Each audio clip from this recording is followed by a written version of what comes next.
Hello and welcome to Ninja Prep. This is Kapil Goyal, your educator and mentor for PG physics. तो UPPSC polytechnic lecturer और MPPSC assistant professor exam के लिए जो mostly asked question की series चल रही है, उसमें आज हम क्वांटम मैकेनिक्स के क्वेश्चन डिस्कस करने वाले हैं।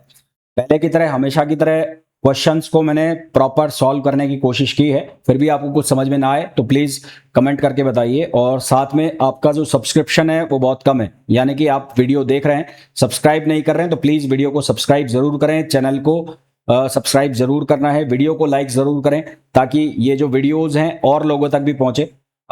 मुझे भी उससे थोड़ा सा बेनिफिट मिले, जिससे कि जो चैनल है उसकी ग्रोथ बढ़े। तो इसलिए प्लीज़ वीडियो को लाइक जरूर करें और चैनल को सब्सक्राइब जरूर करें। तो चलिए स्टार्ट करते हैं। हाँ जी भाई, तो पहला क्वेश्चन देखो। पहले क्वेश्चन में बोला है particle of mass m is confined in a two dimensional square well potential. एक पार्टिकल है two dimensional square well potential के अंदर कन्फाइंड किया गया है, और इसकी जो डायमेंशन दे रखी है a है। पोटेंशियल एक्स वाई जो है वो गिवन है। जब माइनस ए से ए के बीच में उसकी वैल्यू है तो भी जीरो है, माइनस ए से ए के बीच में वाई है तब भी जीरो है, और इसके अलावा, इन दोनों के अलावा कहीं भी है तो इनफाइनाइट उसकी वैल्यू है। ग्राउंड स्टेट एनर्जी बतानी है। तो ये जो केस है ये टू डायमेंशन का केस है। तो टू डायमेंशन के केस के लिए हमें वैल्यू पता होनी चाहिए जो एनर्जी का फॉर्मूला होता है ना, क्योंकि फॉर्मूला से करेंगे, इनके डेरिवेशन वगैरह से तो हम करेंगे तो फिर होलिए क्वेश्चन। तो हमारे पास टू डायमेंशन के लिए जो फॉर्मूला होता है ई एन एक्स और N Y. E N X N Y formula होता है pi square H cut square upon, ये होता है 2ml square. Pi square H cut square upon 2ml square. यहाँ हो जाएगा एन एक्स स्क्वायर और यहाँ हो जाएगा एन वाई स्क्वायर।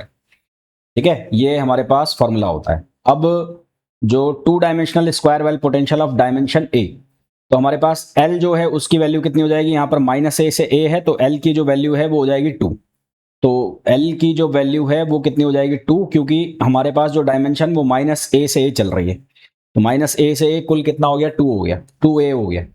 तो हम यहाँ पर L की जगह 2a रखेंगे। L की जगह 2a रखेंगे तो ये हो जाएगा पाई स्क्वायर एच कट स्क्वायर, और 2a का स्क्वायर करोगे तो 4 और दूनी 8, तो ये हो जाएगा 8ml स्क्वायर। और यहाँ रहने वाला है एन एक्स स्क्वायर और यहाँ रहने वाला है एन वाई स्क्वायर। अब हमें चाहिए किसमें, ग्राउंड स्टेट में। तो ग्राउंड स्टेट हम बात करेंगे किसकी, ग्राउंड स्टेट की। तो ग्राउंड स्टेट के लिए बात करेंगे तो ग्राउंड स्टेट के लिए एन एक्स की वैल्यू 1, और इसी तरह से एन वाई की जो वैल्यू है वो भी क्या हो जाएगी, 1 हो जाएगी। अब ये वैल्यू सब्सटीट्यूट करेंगे हम, तो ये वैल्यू सब्सटीट्यूट करेंगे तो ई की वैल्यू कितनी आएगी, ये आएगी पाई square H cut square upon 8ml square, और यहाँ पर ये 1 और प्लस 1, तो ये 2 हो जाएगा। इसको सिंप्लीफाई करोगे तो ये आपके पास बनेगा पाई square H cut square upon 4ml square.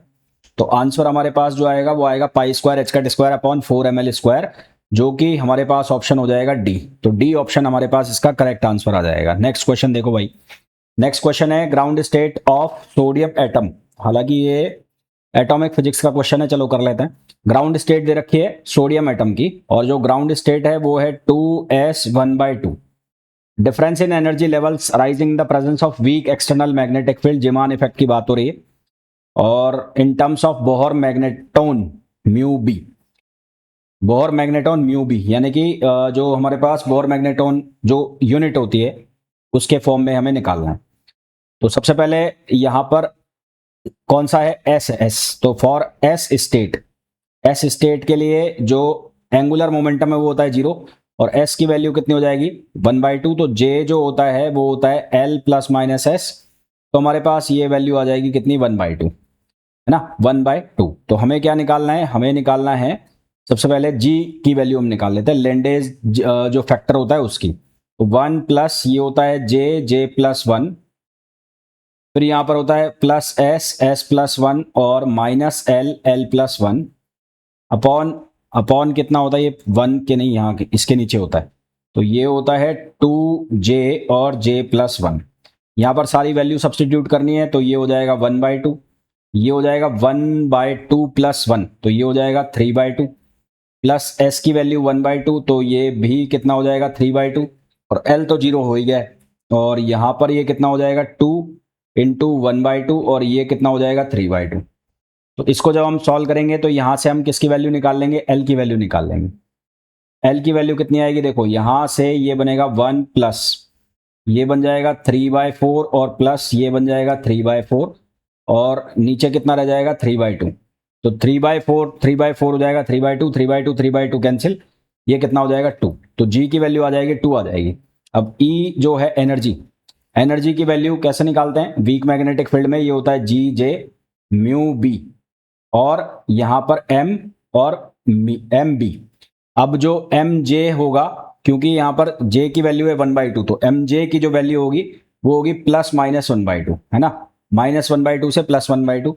तो अपर लेवल के लिए निकालोगे जब एनर्जी, अपर लेवल के लिए, तो पहले आप एनर्जी निकाल लोगे अपर लेवल। तो अपर लेवल के लिए जब एनर्जी निकालोगे तो वो कैसे निकाली जाएगी, E इक्वल्स टू यहाँ रखोगे value 2, mu B as it is रहेगा, और m की वैल्यू रखोगे इंटू +1/2, प्लस का 1/2 और b एज इट इज, तो 2 से 2 कैंसिल हो जाएगा, तो यहां से आ जाएगा plus mu B B, mu B का मतलब बोर मैग्नेटॉन।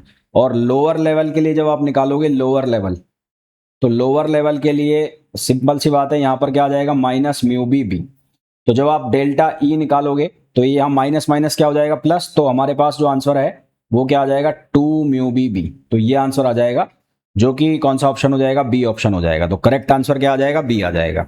ठीक है, नेक्स्ट जो क्वेश्चन है उसमें दिया हुआ है normalised ground state wave function. Normalised ground state wave function दिया है हाइड्रोजन एटम का, और वो जो वेव फंक्शन हमें दिया है उसकी वैल्यू है साई आर इक्वल्स टू, ये है 1/√4π, और यहाँ है 2/a⁻³ और ये हो गया e⁻⁻r/a। ए और रेडियस है r, distance of electron from nucleus located at the origin. Expectation value of 1/r² निकालना है। तो 1/r² की एक्सपेक्टेशन वैल्यू के लिए कैसे लिखेंगे, ये हो जाएगा साई स्टार, यहाँ आ जाएगा 1/r², ये साई, और ये हो जाएगा डेल्टा। अब क्योंकि हाइड्रोजन एटम है उसको हम स्पेरिकल लेते हैं, स्पेरिकल लेते हैं तो डेल्टा जो है उसकी वैल्यू हो जाएगी 4πr² dr।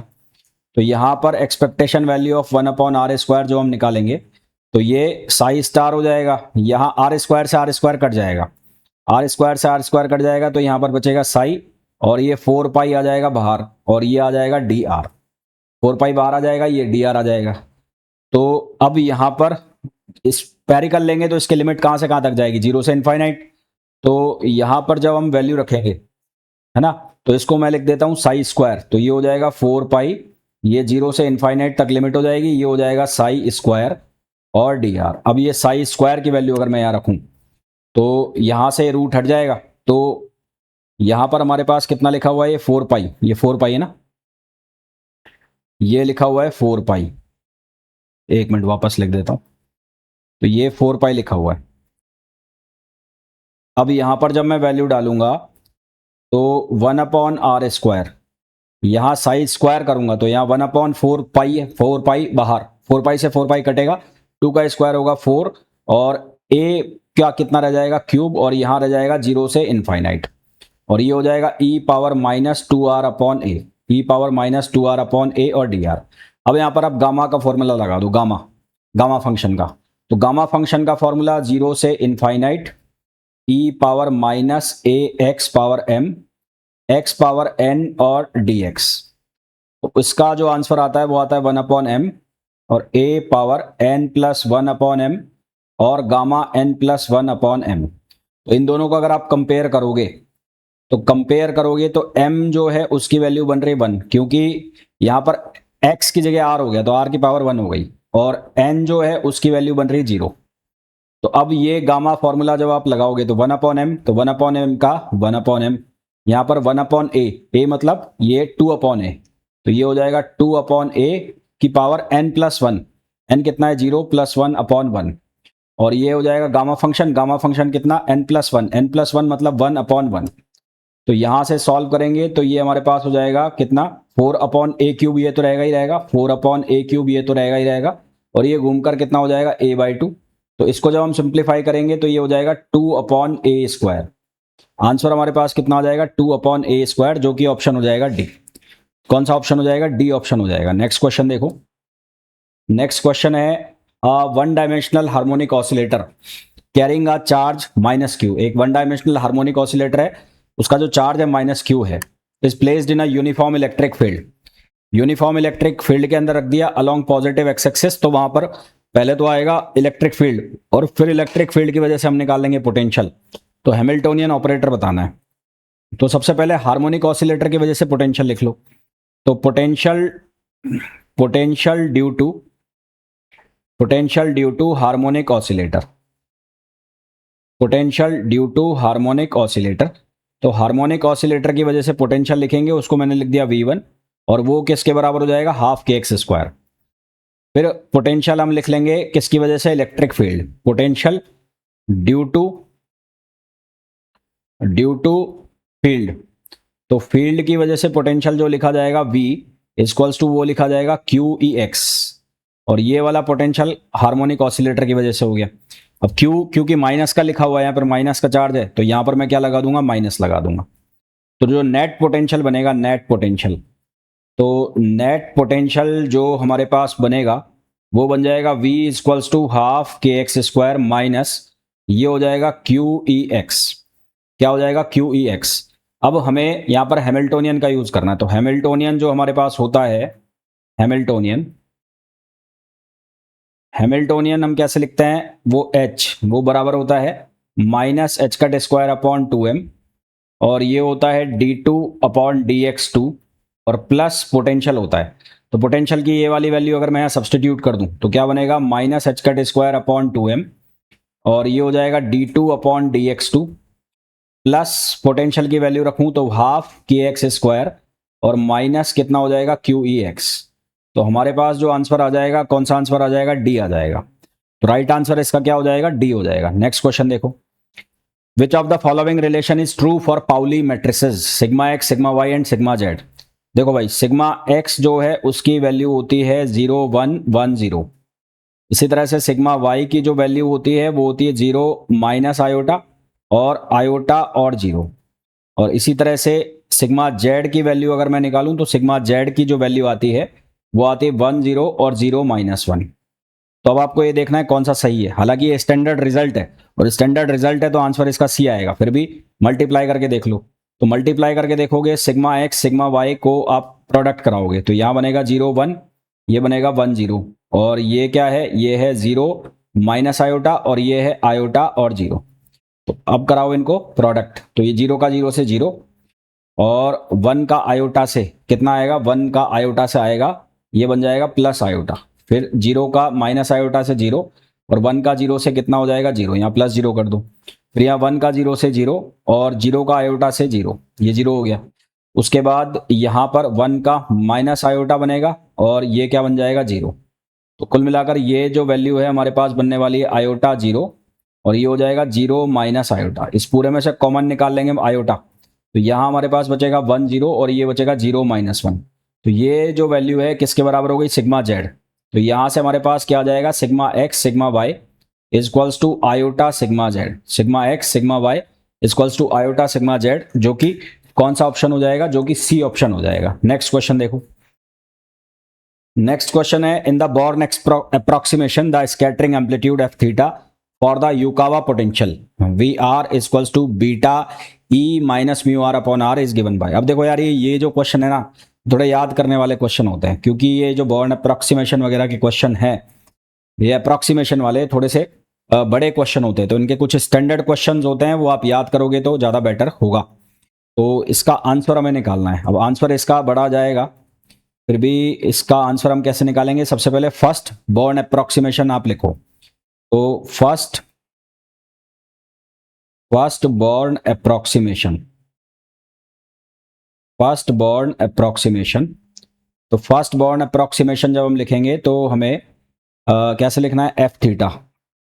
तो F theta for the Yukawa potential, तो फर्स्ट बोर्न अप्रोक्सीमेशन लिखेंगे तो वो होगा -2m upon H cut square Q, और ये 0 से इनफाइनाइट, 0 से इनफाइनाइट, यहां पर हो जाएगा हमारे पास आर वी आर,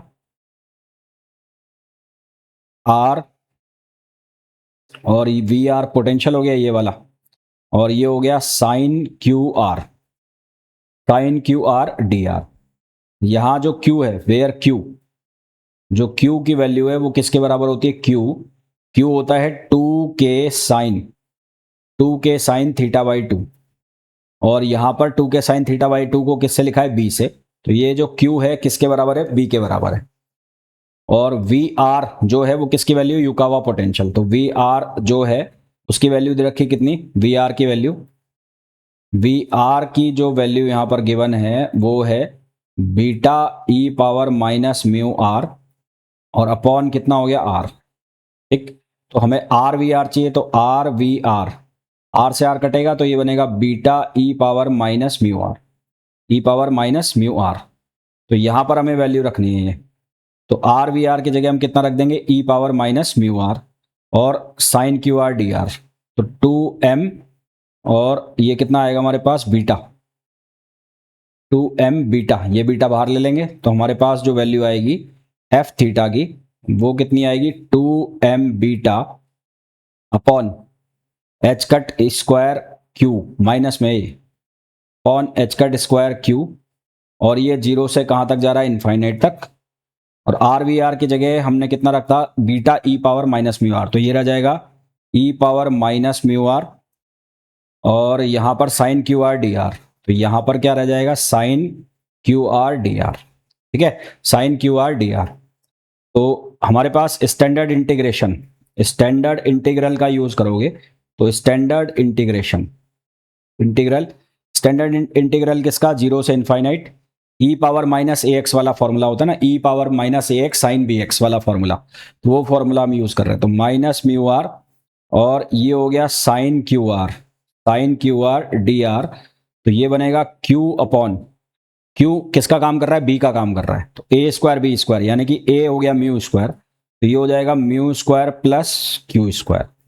तो ये वैल्यू हम इस फॉर्मूला की जो हमने निकाली है यहाँ रखोगे, यहाँ रखोगे तो कितना बनेगा, माइनस 2m बीटा और इंटू क्यू अपॉन ये हो जाएगा एच कट स्क्वायर क्यू और ब्रैकेट में और कितना आ जाएगा, ब्रैकेट में आ जाएगा mu square plus Q square. तो हमारे पास जो आंसर है क्यू की वैल्यू कितनी रखनी है, बी, तो सिंस क्यू जो है उसकी जगह हम कितना रख देंगे, बी, तो क्यू की जगह बी रख देंगे तो हमारे पास जो आंसर आ जाएगा वो आ जाएगा minus 2m beta, minus 2m beta, ये क्यू से क्यू कट गया, तो यहां से हमारे पास आंसर बनेगा minus 2m beta upon H cut square और ये हो जाएगा mu square plus B square, तो ये आंसर बनेगा। तो ये आंसर कौन से में बन रहा है, ये बन रहा है बी में, तो हमारे पास जो करेक्ट आंसर है वो क्या आ जाएगा, बी आ जाएगा। नेक्स्ट देखो, the energy eigenvalue for a particle in the potential V X is equals to half M omega square X square minus A X R. Energy eigenvalue बतानी, potential, potential जो है half M omega square नहीं है, omega square X square, अगर वो होता तो answer हो जाता n plus 1/2 H cut omega. तो यहां पर पोटेंशियल को आपको रीअरेंज करके लिखना पड़ेगा। तो पोटेंशियल दिया है वी एक्स, तो ये हो जाएगा half M omega square X square minus A X, इस तरह से दिया हुआ है। तो हम क्या करेंगे, हम यहां से कॉमन निकाल लेंगे हाफ एम ओमेगा स्क्वायर, तो यहां क्या रह जाएगा एक्स स्क्वायर माइनस, यहां क्या बनेगा, यहां बनेगा 2a अपॉन ये हो गया M omega square X, M omega square X. अब स्क्वायर जो है उसको हम कंप्लीट करेंगे, तो complete the square, complete the square, तो इस स्क्वायर को हम कंप्लीट करेंगे। स्क्वायर को कंप्लीट कैसे करेंगे, ये V X as it is लिखा हुआ है, यहां पर ये है हाफ एम ओमेगा स्क्वायर।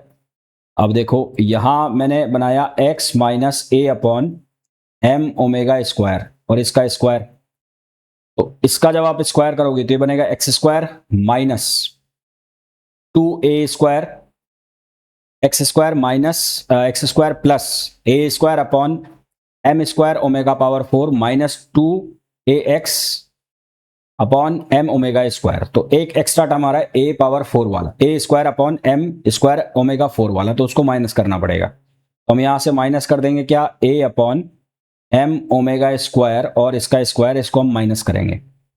ठीक है, इसको हम क्या कर देंगे माइनस। तो यहां से ये जो टर्म है ये हमारे पास किसकी वैल्यू बन जाएगी, ये हमारे पास पोटेंशियल की वैल्यू बन जाएगी। ठीक है, किसकी वैल्यू बन जाएगी, पोटेंशियल की वैल्यू बन जाएगी। तो अब मैं अगर इसको मल्टीप्लाई करूं तो वी एक्स जो है वो क्या लिखा जाएगा, वो लिखा जाएगा हाफ एम ओमेगा स्क्वायर, ये हो गया X minus A M omega square और इसका स्क्वायर माइनस ये वाली जो वैल्यू है ये हो जाएगी ए स्क्वायर, यहाँ पर m स्क्वायर आएगा, एक m से एक m कट जाएगा, एक m, और ये 2 से मल्टीप्लाई हो जाएगा, और ओमेगा पावर 4 तो एक ओमेगा स्क्वायर कट जाएगा। तो ये हमारे पास पोटेंशियल हो गया।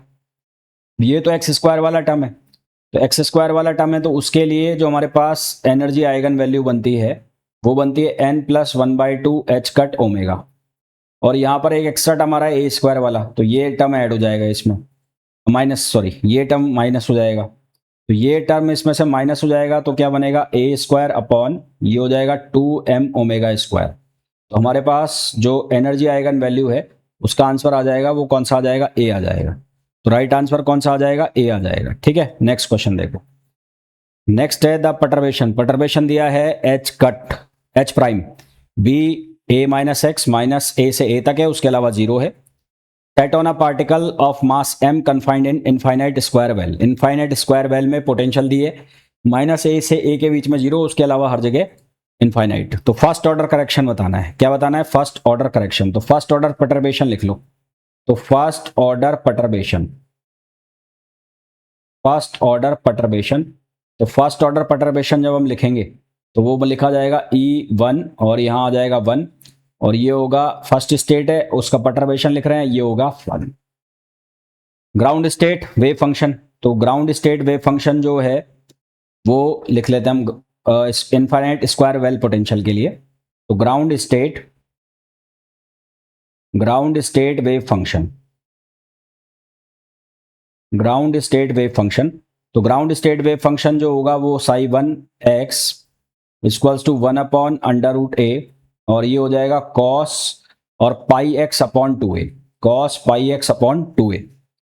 ठीक है, इसका स्क्वायर कर देते दोनों साइड। दोनों साइड अगर मैं इसका स्क्वायर कर दूं तो psi1x, इसका मैं स्क्वायर कर रहा हूं, ऐसे कर दिया मैंने। तो यहां पर बनेगा 1/a, और ये हो जाएगा cos square πx/2a, cos a 1/a cos square πx/2a। ठीक, तो हमें क्या लिखना है, हमें लिखना है इंटीग्रल। क्या लिखना है, इंटीग्रल लिखना है। इंटीग्रल कैसे लिखेंगे भाई, हमारे पास जो ये है इसको इंटीग्रेट करना है। तो जो हमारे पास h है, h का मतलब हो गया हमारे पास परटर्बेशन। तो परटर पार्ट कौन सा हो गया, बी ए माइनस एक्स। तो इसको इंटीग्रेट करेंगे तो E11, तो हमारे पास क्या लिखा हुआ है, h की वैल्यू कितनी है, बी ए माइनस एक्स, है ना। तो ये b जो है वो बाहर आ जाएगा, तो ये b और a माइनस एक्स जो है वो आ गया बाहर, और इंटीग्रेशन कहाँ से कहाँ तक हो जाएगा, -a से a तक, और साई स्क्वायर हो जाएगा, क्योंकि यहाँ पर इमेजिनरी टर्म तो है नहीं, तो इसका स्क्वायर हो जाएगा, तो 1/a बनेगा। तो ये बनेगा 1/a cos स्क्वायर, और ये πx/2a, और ये कितना रहेगा, dx रहेगा। तो अब a को बाहर ले जाओ, a को भी बाहर ले जाओ, तो ये हो जाएगा b/a, ये हो जाएगा a माइनस एक्स, और यहाँ से आएगा -a से a, और ये हो जाएगा cos स्क्वायर और πx/2a। अब यहाँ पर आपको फॉर्मूला यूज करना है, कौन सा वाला, cos 2x वाला। ठीक है, कौन सा फॉर्मूला यूज करोगे, cos 2x वाला आपको जो फॉर्मूला है वो यूज करना है, या फिर इसको a माइनस एक्स से मल्टीप्लाई करा दो ना अंदर, a माइनस एक्स भी ले जाओ अंदर, ये a माइनस एक्स जो है इसको भी अंदर ले जाओ, -a से a, और ये a माइनस एक्स, इसको मल्टीप्लाई कराओ। तो एक बार इसको a से मल्टीप्लाई करा दो, और एक बार इसको मल्टीप्लाई करा दो x से। तो एक बार a से मल्टीप्लाई कराओगे तो ये बनेगा a, और ये cos स्क्वायर πx/2a dx, और एक बार बनेगा ये b/x, ये बनेगा b/a, और -a से a, और x cos स्क्वायर πx/2a, ये पाई, और ये हो गया dx। तो ये वाला जो पार्ट है ये 0 हो जाएगा, ये ऑड पार्ट हो गया ना, तो ये ऑड फंक्शन हो गया, तो ये वाला पार्ट जो है वो क्या हो जाएगा, 0 हो जाएगा। तो ये वाला पार्ट हो गया खत्म, ये खत्म हो गया, तो a से a कटेगा, तो हमारे पास बचेगा b, यहाँ -a से a, और ये हो जाएगा cos स्क्वायर πx/2a और dx। a से a कट गया है ना, तो ये हमारे पास बचेगा। अब इसका हमें सॉल्यूशन करना है, तो इसका जब हम सॉल्यूशन करेंगे तो इसका आंसर हमारे पास आएगा ए, कर लेना, मैंने किया हुआ है। तो हमारे पास आंसर बचेगा बी ए, हमारे पास आंसर क्या बचेगा बी ए, जो कि ऑप्शन हो जाएगा डी। तो डी हमारे पास इसका करेक्ट आंसर आ जाएगा। Next, the condition for an operator P to be Hermitian in the state psi is. कोई भी जो ऑपरेटर है, कोई ऑपरेटर है पी, उसका हर्मिशियन स्टेट साई में उसका किसी स्टेट साई में हर्मिशियन होने की कंडीशन क्या है? तो Hermitian operator satisfies, Hermitian operator satisfy, Hermitian operator satisfy, ये हो गया फाई, ये ए और ये साई। तो अगर इसको ऐसे लिख सकते हैं तो इसको हम ऐसे भी लिख सकते हैं, है ना, इसको हम इस तरह से भी लिख सकते हैं यहां पर। तो अगर हम ऐसे लिख सकते हैं तो ये क्या हो जाएगा, हर्मिशियन ऑपरेटर हो जाएगा। ये ऑपरेटर है भाई, एक मिनट रखो, यहां साई हटाओ, ऐसे लिख सकते हैं तो ए साई, तो इसको हम ऐसे भी लिख सकते हैं ए साई। तो ये बनेगा ए किसके ऊपर ऑपरेट करा रहे हैं, साई के ऊपर, और ये हो गया फाई के ऊपर, और ये हो गया साई। इसको अगर मैं इंटीग्रल फॉर्म में लिखूं तो इंटीग्रल फॉर्म में क्या होगा, ये होगा साई स्टार और ए ऑपरेटर, इसको ऑपरेट कराया किसके ऊपर, साई के ऊपर, और यहां हो गया डी टाउ। इसको आप कैसे लिख सकते हो, इसको लिख सकते हो ए साई, और इस पूरे का क्या हो जाएगा स्टार, और यहां हो जाएगा साई, और ये डी टाउ। ठीक है, तो हमारे पास जो कंडीशन है वो कौन सी आ रही है, वो हमारे पास जो कंडीशन है वो आ रही है ये वाली बी। तो क्योंकि यहां से इसको कैसे लिखोगे आप, ए स्टार हो जाएगा, और ये हो जाएगा साई स्टार, साई और डी टाउ। तो आंसर क्या आ जाएगा, बी आ जाएगा। Next, the product of two Hermitian operator is Hermitian if. दो हर्मिशियन ऑपरेटर का प्रोडक्ट हर्मिशियन होगा यदि वो दोनों कम्यूट करेंगे, दोनों कम्यूट नहीं करेंगे, दोनों सही है और दोनों गलत है। तो अगर A dagger is equals to A, dagger मतलब ट्रांसपोज कंजुगेट, और B dagger is equals to B, तो ये क्या होंगे, ये होंगे हर्मिशियन ऑपरेटर। ये क्या होंगे, हर्मिशियन ऑपरेटर। तो A B dagger, A B dagger को हम कैसे लिख सकते हैं, लिखते हैं बी डैगर ए डैगर, इसकी प्रॉपर्टी है। और बी डैगर किसके बराबर है, बी, और ए डैगर किसके बराबर है, ए। तो ये किसके बराबर लिखा जाएगा, ए बी के बराबर, है ना। ये किसके बराबर लिखा जाएगा, ए बी के इक्वल लिखा जाएगा। ठीक, और यहां से ये ए बी के इक्वल हो गया, ए बी के इक्वल हो गया ना। तो यहां से हमारे पास क्या बनेगा, हमारे पास बनेगा ए डैगर बी डैगर, ये बराबर हो जाएगा किसके, ए बी के। अगर ए डैगर बी डैगर लिखूंगा तो वो ए बी के बराबर हो जाएगा। तो यहां से मैं लिख लेता हूं ए डैगर और बी डैगर, वो किसके बराबर हो जाएगा, ए बी। तो यहां से हमारे पास क्या बच जाएगा, ए बी इक्वल्स टू क्या हो जाएगा, B A. A B equals to B A. अब हम कम्यूटेशन करते हैं तो ए बी का कम्यूटेशन वो किसके बराबर होगा, ए बी माइनस बी ए। तो ए बी माइनस बी ए कितना हो जाएगा, 0। हमारे पास जो आंसर है वो क्या आ जाएगा, ए। यानी कि ये दोनों एक दूसरे को क्या करेंगे, कम्यूट, क्योंकि यहाँ पर ए बी बराबर क्या हो गया, बी ए हो गया, तो ये एक दूसरे को कम्यूट कर जाएंगे। नेक्स्ट क्वेश्चन देखो, the ground state energy of three dimensional harmonic oscillator is. Three dimensional harmonic oscillator की ग्राउंड स्टेट एनर्जी बतानी है ना। थ्री डायमेंशनल हार्मोनिक ऑसिलेटर की ग्राउंड स्टेट एनर्जी। तो थ्री डायमेंशन हार्मोनिक ऑसिलेटर के लिए, थ्री डायमेंशनल ऑसिलेटर के लिए हमारे पास जो फॉर्मूला होता है वो होता है N X plus N Y plus N Z और प्लस 3/2, और ये होता है एच कट ओमेगा। अब ग्राउंड स्टेट की अगर बात की जाए, ground state for three dimensional oscillator, तो उसमें एन एक्स की वैल्यू 0 रखनी है आपको, एन वाई की वैल्यू आपको 0 रखनी है, और एन जेड की वैल्यू आपको 0 रखनी है। तो ई की जो वैल्यू है वो कितनी हो जाएगी, 3/2 एच कट ओमेगा। ई की वैल्यू कितनी हो जाएगी, 3/2 एच कट ओमेगा, जो कि ऑप्शन हो जाएगा कौन सा, C. Next, which of the following is true for Pauli matrices. इनमें से पाउली मैट्रिसेस के लिए कौन सा ट्रू है। Sigma X, sigma Y, sigma Z की वैल्यू मैंने आपको बताई थी। तो सिग्मा एक्स की जो वैल्यू है वो आई थी 0 1 1 0। इसी तरह से सिग्मा वाई की जो वैल्यू मैंने आपको बताई थी वो आई थी 0 माइनस आयोटा और आयोटा 0। और इसी तरह से सिग्मा जेड की वैल्यू मैंने आपको बताई थी वो आई थी 1 0 और 0 माइनस 1। ये वैल्यू हमने लिखी थी सिग्मा एक्स, सिग्मा वाई और सिग्मा जेड की। यहां से अगर आप निकालो ट्रेस निकालो इसका, तो ट्रेस ऑफ सिग्मा एक्स, तो ये कितना होगा 0, 0 प्लस 0, ट्रेस का मतलब है प्रिंसिपल डायगोनल का सम, तो 0 हो गया। फिर यहाँ निकालोगे ट्रेस ऑफ सिग्मा वाई, तो ये भी कितना हो जाएगा 0 प्लस 0 0। फिर आप निकालोगे ट्रेस ऑफ सिग्मा जेड, तो ट्रेस ऑफ सिग्मा जेड जो है वो आएगा 1 माइनस 1, ये भी कितना हो जाएगा 0, ट्रेस सिग्मा जेड का, है ना, 1 minus 1 equals to 0। Trace of sigma Y ये कितना आ गया 0 आ गया, तो ये बी ऑप्शन तो करेक्ट हो गया। सिग्मा एक्स का ट्रेस गलत हो गया।